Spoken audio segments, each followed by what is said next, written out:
अभी हाल ही में United Nations human right council ने भारत के इंटरनल मैटर्स पर टिप्पणी की और यही काम अमेरिका भी करता है। बता दें कि भारत ने 2019 में सीएए कानून को पास किया, तब भी काफी हंगामा हुआ था और यहाँ तक कि बहुत सारे देशों ने इस बात पर भारत के अगेंस्ट स्टेटमेंट्स भी दिए।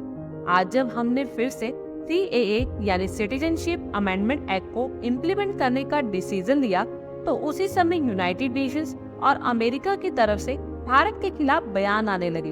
एक रिपोर्ट के according United Nations human right council के टॉप ऑफिशियल की तरफ से सीएए पर बयान देते हुए कहा गया कि भारत का ये बिल भेदभाव करने वाला है और वो उसके इम्प्लीमेंटेशन पर नजर बनाए रखे हैं। और यही बात अमेरिका की तरफ से भी कही गई। अमेरिका की इन्हीं हरकतों की वजह से भारत रूस को अपना मित्र देश मानता है और अमेरिका पर कभी भरोसा नहीं करता, क्योंकि अमेरिका कभी पाकिस्तान का सपोर्ट करता है तो कभी पीओके पर भारत के खिलाफ टिप्पणी करता है।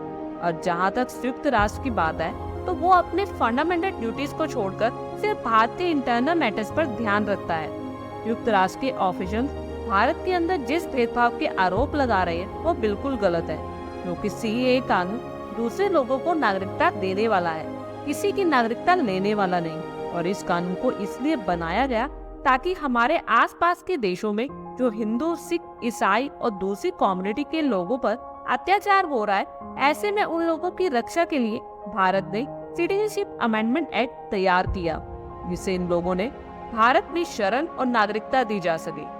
गौर करने वाली बात तो ये भी है कि यूएन इसे भेदभाव इसलिए भी मानता है क्योंकि हमने इसमें मुस्लिम कम्युनिटी के लोगों को नागरिकता देने की बात नहीं की। उनको ये बात समझ नहीं आ रही कि जिन देशों के अल्पसंख्यकों को भारत में नागरिकता मिलेगी वहाँ पर मुस्लिम मेजॉरिटी में है। अब सोचने वाली बात तो ये भी है कि यूनाइटेड नेशंस मुस्लिम देशों में अल्पसंख्यकों पर हो रहे अत्याचारों पर तो कभी कुछ नहीं बोलता, जबकि भारत सीएए के तहत जब नागरिकता दे रहा है तो यूएन और अमेरिका को क्यों दिक्कत हो रही है। आई होप आपको हमारी ये वीडियो अच्छी लगी होगी और आगे भी इसी तरह के अपडेट्स के लिए हमारे चैनल को जरूर सब्सक्राइब करें। धन्यवाद।